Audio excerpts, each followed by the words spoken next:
Hey guys, what's going on? It's Ben with Bigstuff3. Hope you're having a good day.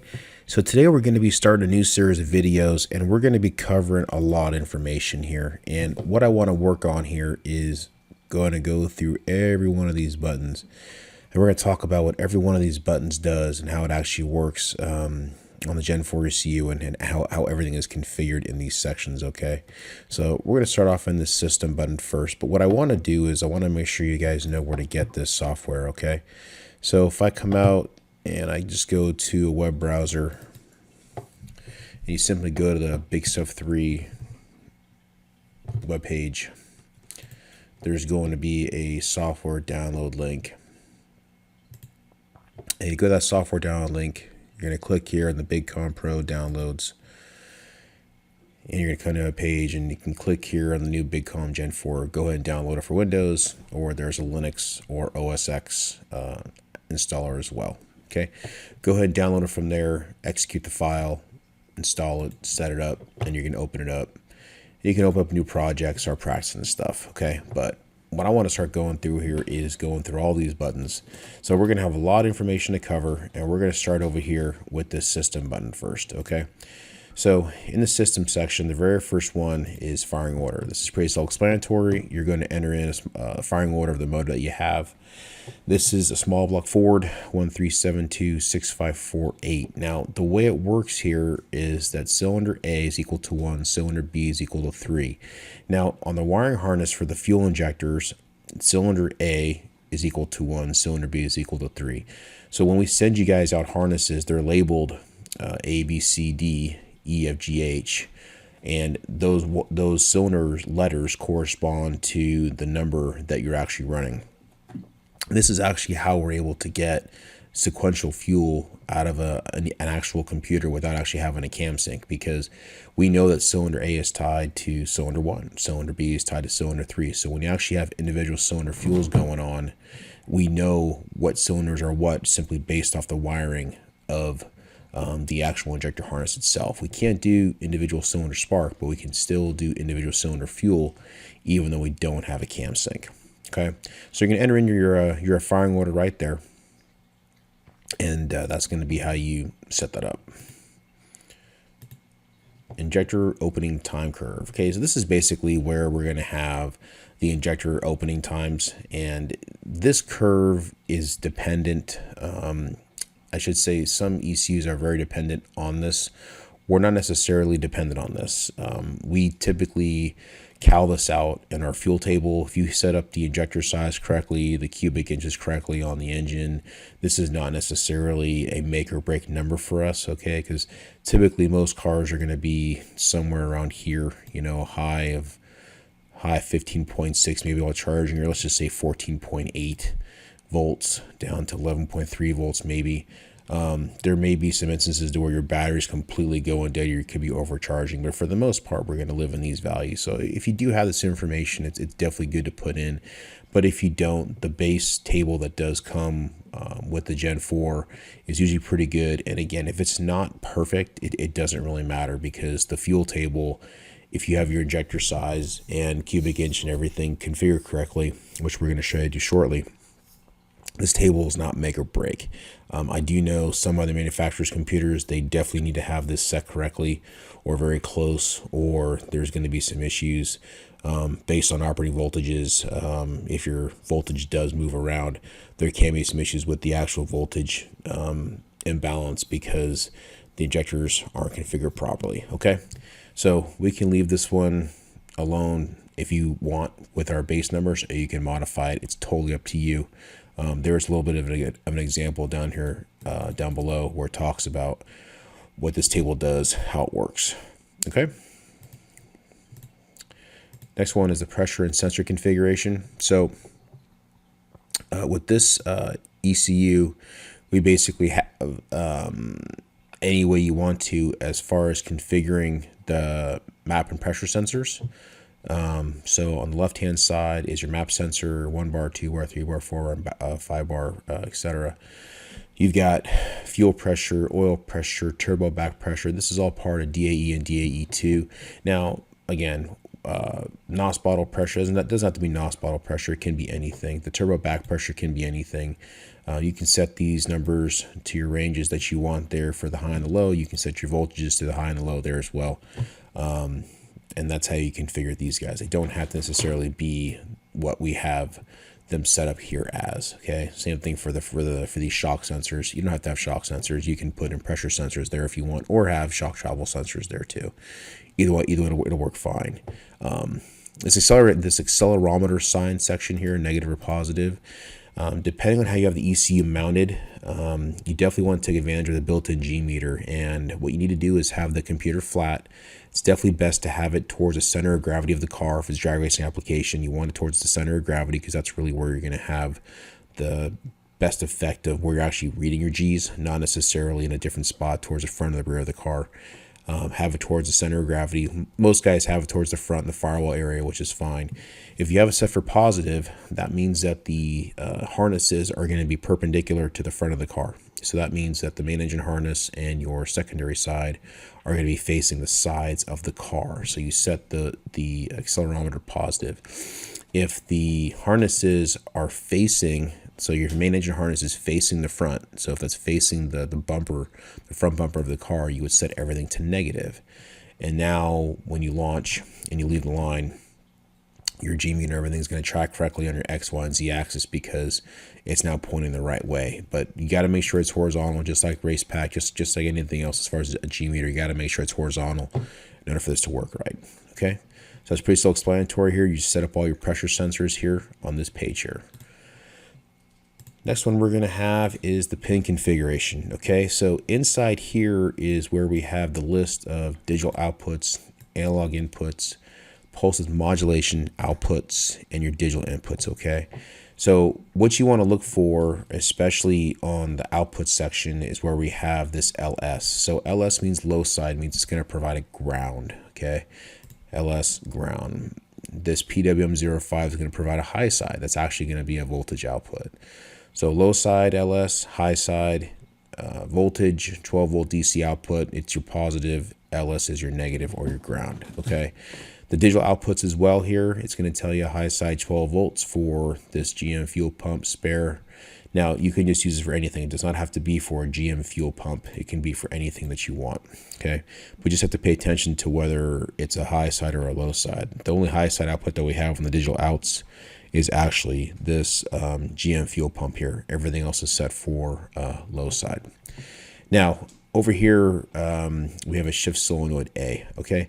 This shift solenoid A is what we use for the auto shifter of the Gen 4. So this is actually what outputs to actually trigger a solenoid valve of your choice to actually run through and actually switch gears. So if I put this back to shift solenoid A and I leave this window open and I come over here to my operating configuration, you can see that my shifter parameters right here are grayed out.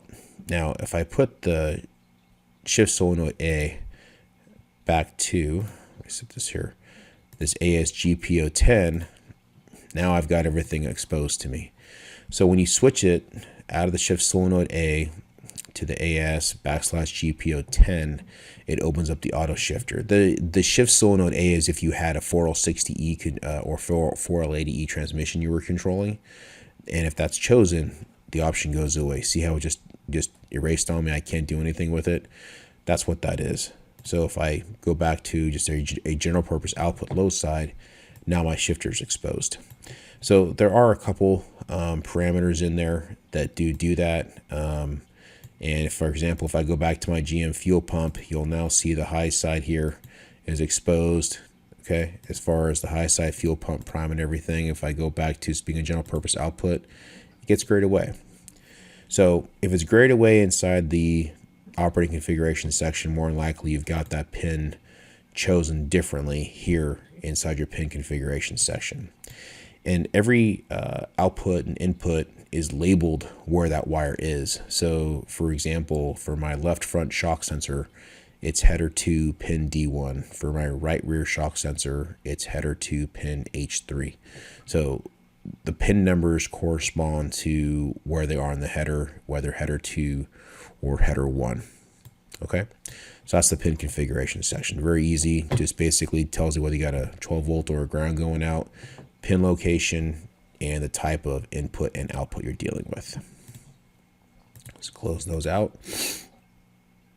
All right, generic port editor. So this is basically where we start getting into all of the custom programming that we can do on the Gen 4 itself. Okay, so one thing to remember is that if you have the generic port editor enabled on an output, then it takes control. And what I mean by that is, let's just say I want to take over fan 1. Okay, I'm going to go to enabled, and the power on value is off, meaning that when I enable this output, it's just going to be sitting there. It's not going to technically do anything until my active conditions go true. Okay, you can switch this the other way too. It can go on, it can go off. Depends on how you want to set it up. Most time it defaults to off on. So it's power on is on, active value is on. The active value means when any condition you have here is true. So I'm going to just keep this real simple here. Okay, filter RPM is the engine RPM. So what I'm going to do here is I'm going to choose filter RPM.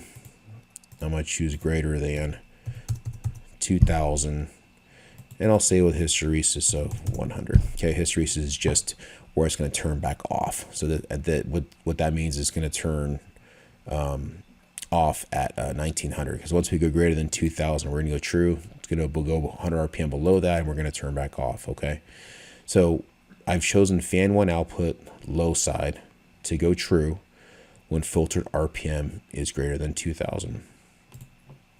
So if I come back over to my pin configuration, you can see here it's header 2 pin R3. So I'm now taking over this fan 1 enable. Well, the fans are typically used to provide cooling for when the motor's running. So if we have electric fan control, okay, they're going to be right here. Now, as you can see here, the fan controls are grayed out because I have them chosen as general purpose outputs. Now, if I put this back on and I put these back to their fan controls, now the ECU is going to actually turn those outputs based on control of the temperatures. But because I have the generic port editor over here, okay, tied now to fan 1, and it can do anything. This, even though it's exposed and looks like it's going to run, because I've hit the fan 1 output port, I've now taken it over. So even if your engine's running, it's getting above 180 degrees, it's not going to do anything because the generic port editor has it. Okay, so you can also come in here, you can say, or let's just say my TPS sensor gets to be greater than 25%, and I'll make that 5, and I can put an AND statement, or I can put another OR statement. So this is where you simply put in your conditions for how the output is going to go true. Okay, so I'm going to put no additional condition. So now this logic states that if I go above 2000 engine RPM or 25% TPS, this fan 1 output is going to go true. Okay, and this is everything you can do to trigger all these different outputs. Now, we're going to get into this here a little bit later, but these are all your curves. Okay, these are all custom curves. You can make custom 1D and 2D curves, which you can get into. And if you want to activate those curves, you got to turn them on here in the generic port editor as well. So we're going to talk about that here shortly. So fan 1 output is now chosen, and I'm going to take it over based on the filtered engine RPM or the TPS filter. Okay. If I wanted it off, just uncheck it, and now the ECU is going to go back to controlling that fan. Okay. If I turn it back on, we're good. One very important step here is with the generic port editor, you've got to cycle the ignition. Okay, you got to cycle the ignition for these to actually take effect. These just don't take effect when you go ahead and click burn when you're online with the ECU. You got to cycle the ignition. And a quick hint for that, I'll turn this back off. I'm going to close out all these windows here. A quick hint to make your ECU reset faster. this after start warm delay time. If you have a race car and you want to reset your computer every time really quick, make that 2 seconds. The default from the factory is 60 seconds. And what that's for is that if you have a car in the staging lanes, or you have a car that you're repeatedly starting back and forth for whatever reason, you want to give it a bit of a time delay so it just doesn't run through all your after start timers and everything else. So this gives it a 60-second delay of the ECU actually not turning off for 60 seconds. So as soon as when you turn that key off, it's actually staying on for 60 seconds, waiting for you to actually fire the engine up again. That way it doesn't actually start overfueling and giving you a bunch of fuel again, depending on how you have everything set up. Okay, so if you have a race car application, just make that 2, make it 5. That way it's just going to reset very quick, and you can go back in your logic and do your programming. You have to actually wait your 60 seconds. Okay, so that was over here in startup, idle, after start parameters.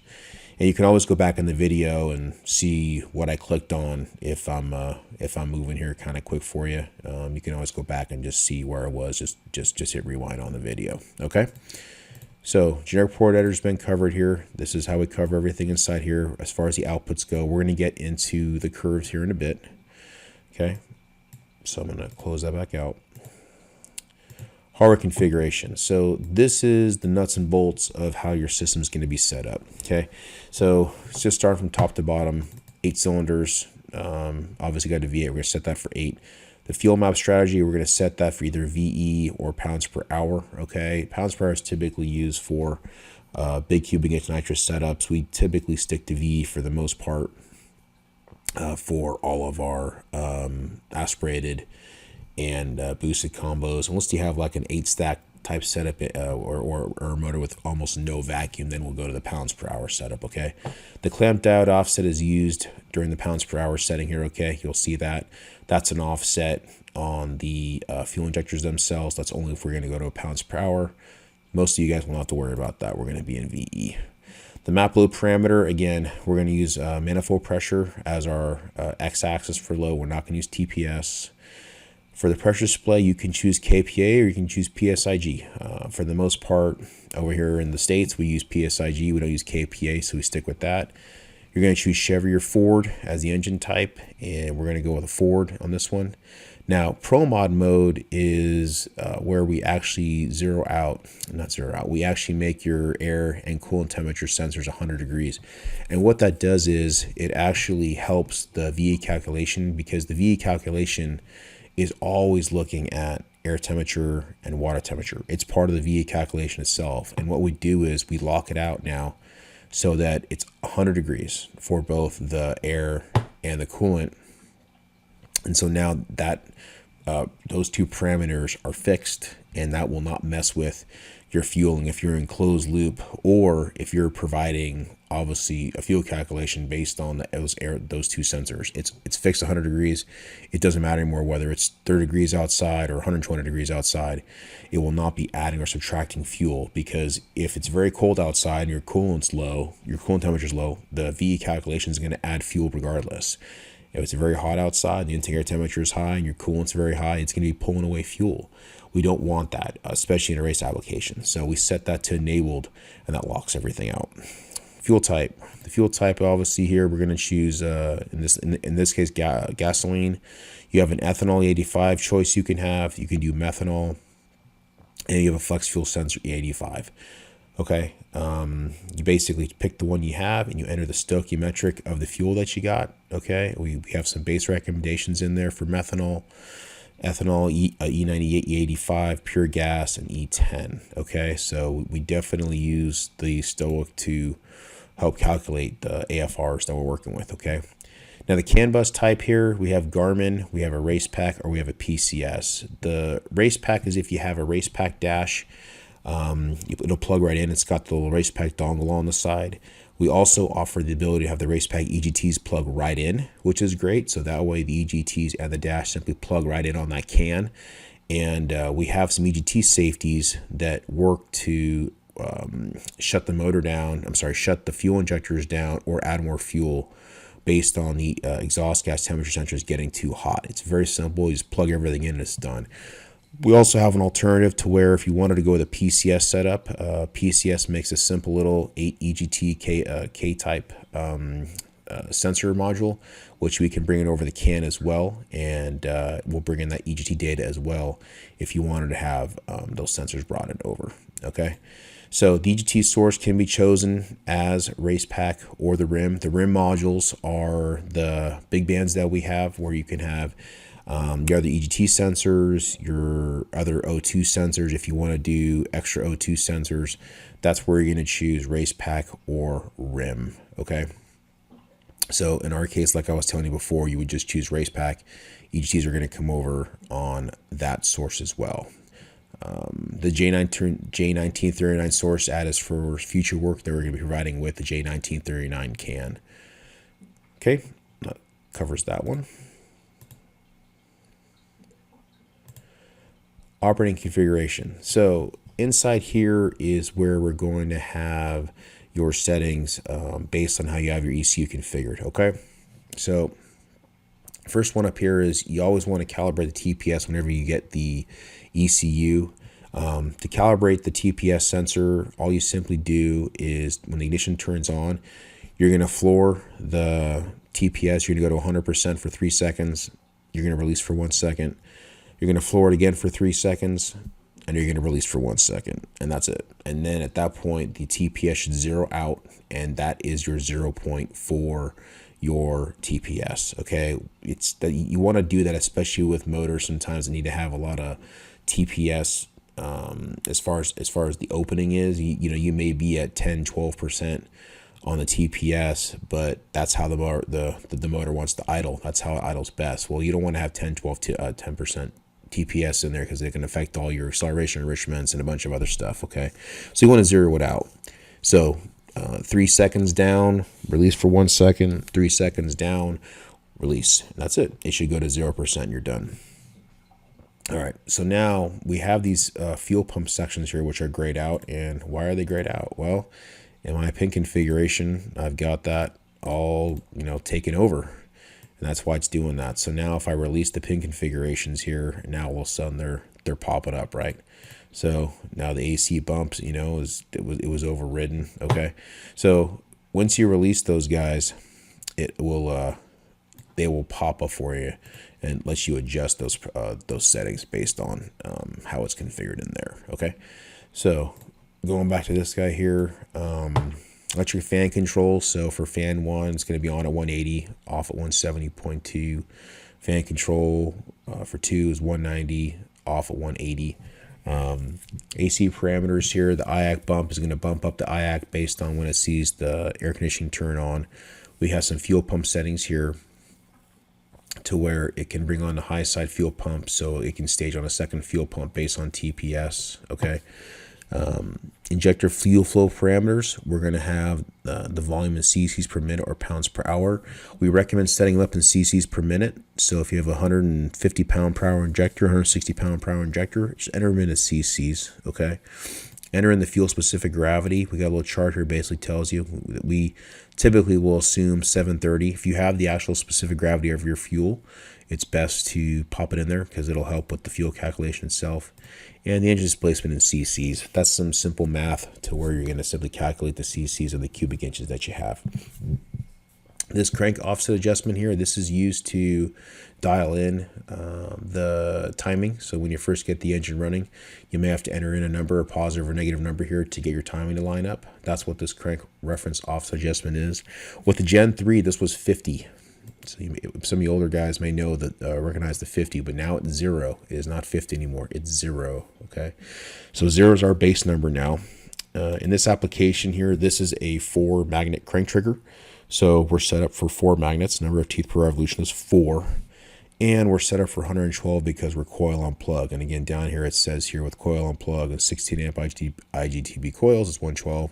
With an MSD box, it's 10. So this is the inductive delay. These numbers should be good. You should not have to mess with these numbers at all to calibrate your timing. Okay, we recommend going up to around 2,000 to 3,000 RPM, seeing what the timing does. If you need some adjustment, adjust it here with the crank reference angle. If it's off a little bit down below, that's the latency of the system. But what we really care is where you're getting up in the higher RPMs and you're actually getting after it.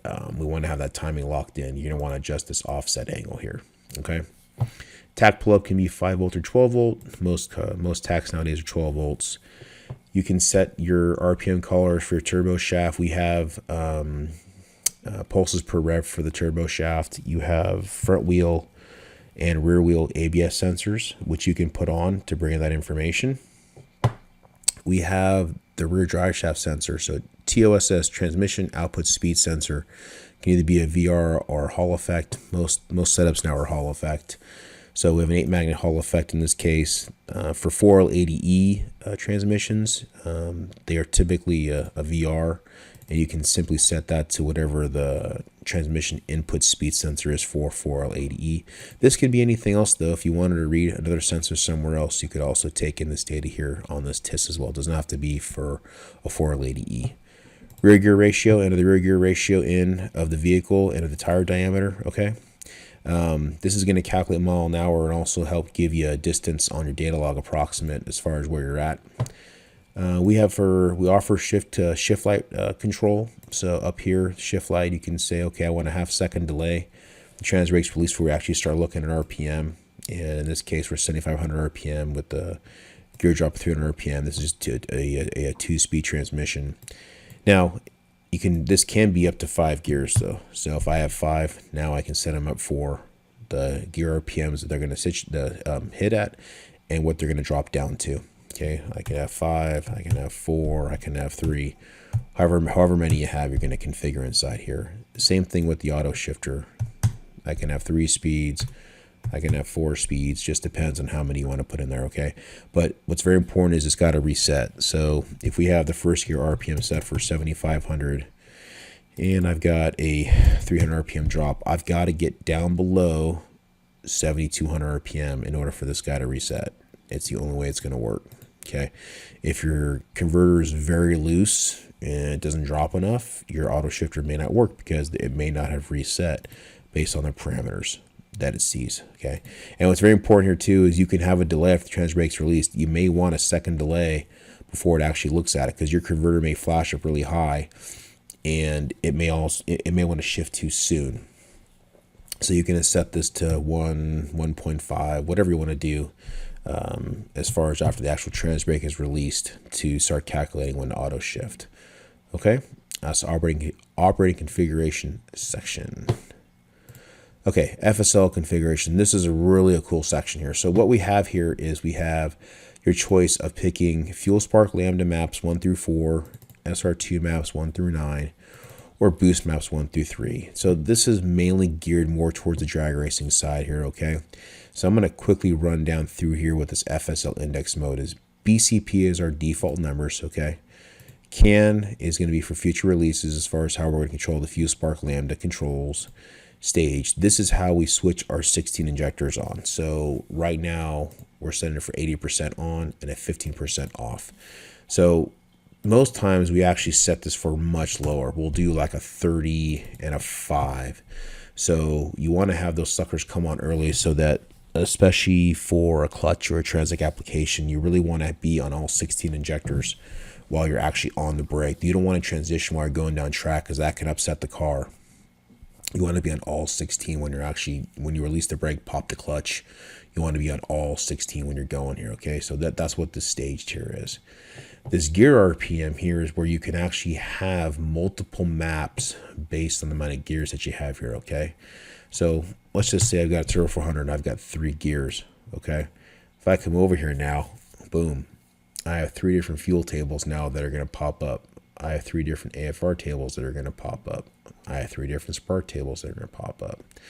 So what this allows you to do is actually go into each gear and configure a map for each gear. So why is this important? Well, let's just say for your first fuel map here, you have 50 PSI, it's a 5-bar. We got a 50 PSI top row and 11-inch vacuum first row, okay? Well, if I go in a second gear, I don't need to have that kind of map.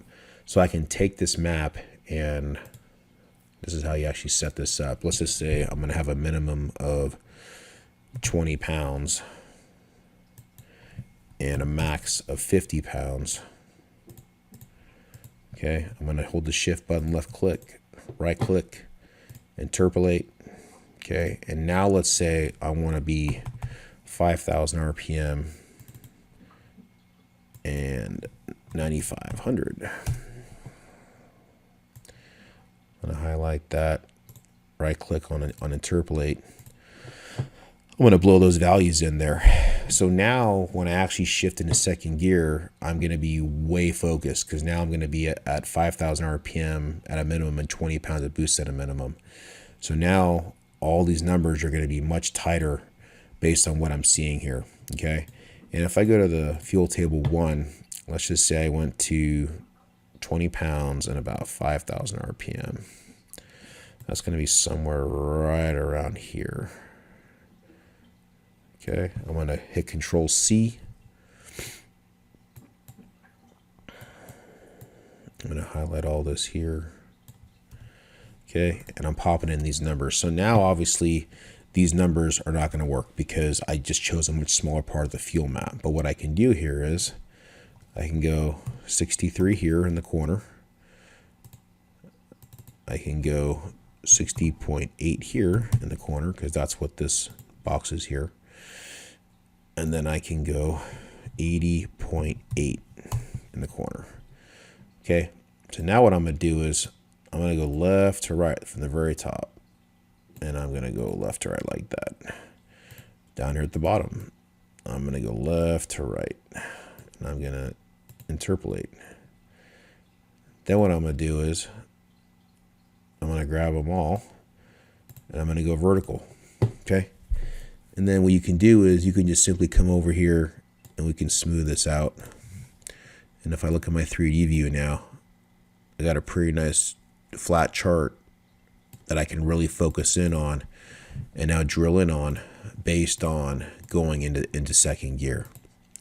So you can see here, if you have a blower car, you have a turbo car that likes to change and have different loads under different gear changes, you can get in here and you can dial these suckers in as tight as you want in each gear that you're in. And that's it. I mean, it really is that simple. So now you've just exposed an incredible amount of resolution based on 20 pounds of boost and 5,000 RPM. So if you're going way out here to 9,000 RPM and 30 pounds of boost, you can now dial in this section here versus just being out on one map and just being out here in just this one section out here. So you've now got a whole map basically exposed in this area here on your gear 2. Now the same thing for table 3. You got to configure table 3 so when you go into the third gear, you're now going to have a map that works correctly there. But this also applies for our AFR. So in this case, AFR is here, okay? But you're going to have another gear. You're going to have another AFR table, okay? Same thing for the ignition settings here. Spark table 2, spark table 3. So all that's got to be configured. And that's what this gear over RPM does. So if you come over here, it's going to say the minimum RPM for gear determination is 5,000. So when you release the brake, once it gets above 5,000, it's going to say, okay, I'm going to start calculating where I'm at. Okay. It's going to wait 1 second in between gears to figure out where it's at. Okay. So it's going to give you a little explanation here with these little question marks of what it's doing here. Okay. Below this RPM for gear 1, it's going to reset. The amount of time when they blow the first gear, the amount of time when below gear 1, the reset will recur to go back to gear 1. The minimum RPM drop in 50 milliseconds to be considered a gear shift, and the number of 50 millisecond loops per gear shift here. Okay, so this is how we actually have multiple maps per gear, and that's all fully configurable with any of these maps on the AFR and the Spark as well. Okay, all three are going to pop up. Now you can do the same thing if you wanted to do gear over time. You could just simply have a gear that changes based on time, and the maps will change based on time as well. Okay, so if I come over here, I've got my fuel tables. If I just go back to my 3-speed example, you'll see that those got grayed out. I've now got my fuel tables 1, 2, and 3, and it's going to say, okay, when I release my trans brake and I'm going down, I'm going to be in map 2 in 2 seconds. I'm going to be map 3 in 4 seconds, right? And we have some map switching parameters here, everything that has to look at before it's going to actually engage and go here, okay? So this is your fuel spark lambda configuration. The switch is going to be for future use. The default value is all based on these maps that you can choose from here. So if I go back to my fuel settings, I'm now back to just table 1, which is the same table that we started with here, okay? The SR2 map, okay, it's on number 1. And what that means here is that you can have a dry shaft RPM curve or an engine RPM curve. So this number 1 here, okay, this number 1 here is the same choice as here. So if I was to go number 2 here, okay, in this SR2 selection, this one just changed as well. If I was to go 3 here, this one just changed as well. So this is the same section that you can choose from on the SR2. I'm going to go back to 1 in this case, and that'll then change this one, okay? Boost map 1 through 3. For my boost controller, I've got boost controller curves here, 1, 2, and 3. So I can choose whichever curve I want inside here. So again, if I go to my boost parameter section here, boost map 1, if I chose boost map 3, it's now going to change to boost map 3 here as well. So this is the default. That's where it comes in at. You can play with this for as long as you want. Really, a lot of our guys with our 60 injector combos are using the stage section here for the 60 injectors. A lot of guys with our blower cars especially like having this gear based upon RPM section here. But that's the FSL configuration section. So let's get out of this. Okay, rev limiter. So inside this rev limiter section is where we actually configure your 3-step and your 2-step RPM. So you need to have a minimum TPS in order for the 3-step to actually go true. So in this case, we got to be above 10%. If we're below 5%, we can't even go true in a 3-step. 3-step in this application is going to be 4,400 RPM, and we're going to actually turn on at 43. Okay, so when we actually get to 4,300 is when we actually start rev limiting to actually bring it back down to 4,400. Okay, once we get 600 RPM below is what we're actually going to turn off. So once this thing got below 3,800 RPM in this case, the rev limiter itself is actually going to turn off and it's not going to try to rev limit. Okay, same thing for the 2-step. As far as TPS, this is going to be your high rev limit. So we have this set for 9,200. Okay, so we actually turn on at 91. We grab it at 92. Same thing. We got to be 600 RPM below 9,200 before the rev limiter actually turns off. This pedal bit threshold and RPM, this is for the ability to, if you accidentally touch the trans brake again, it will allow it to reset. But we have it set for 75% and 10,000. That way, no matter how many times we actually touch the trans brake, we're going to reset. So let's just say, for example, if you did a burnout, you need to use a trans brake and you activated the SR2 timer for, and it took off and it thought you were going to go on the track, but you actually weren't. You were just doing a burnout. Every time you hit the 3-step, in this case, which is our trans brake, the 3-steps trans brake, and you went above the parameters, it's going to reset properly. So set those for 75% and 10,000.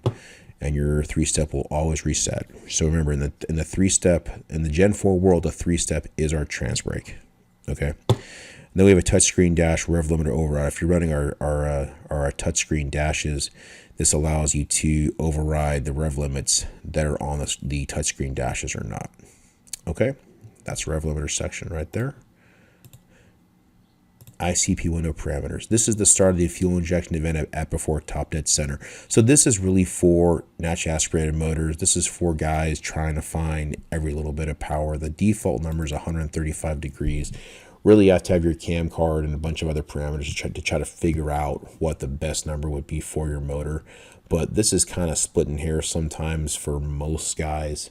Trying to find where the best start of the fuel injection event is going to happen, especially when you're making raw horsepower for drag race guys, because everything's moving so fast. This doesn't necessarily apply very well. So the base number 135 is a fine number to work with. You can start changing if you'd like to try to find some more horsepower, but the base number 135 should be fine.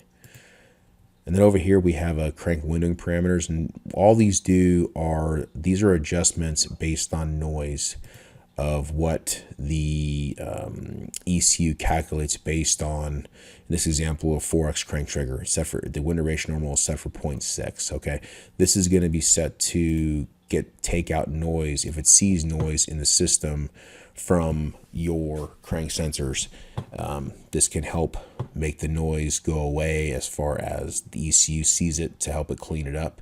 Most time we don't have to go into this, but sometimes there are some rare instances to where we may have to go in this, actually make some adjustments on these values to tighten up what it sees as actual the crank pickups themselves. Okay, so that's a system button right there. I know it's a long video, but I hope you guys got a lot out of that. We're going to be going on to the fuel settings, startup tables, AFR. We're going to start marching our way down here.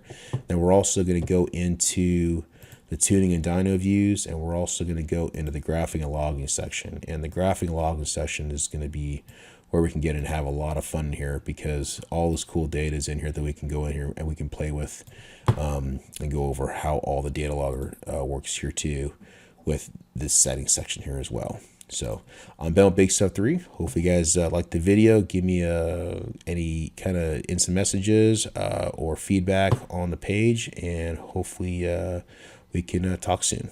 Have a good day. Thank you.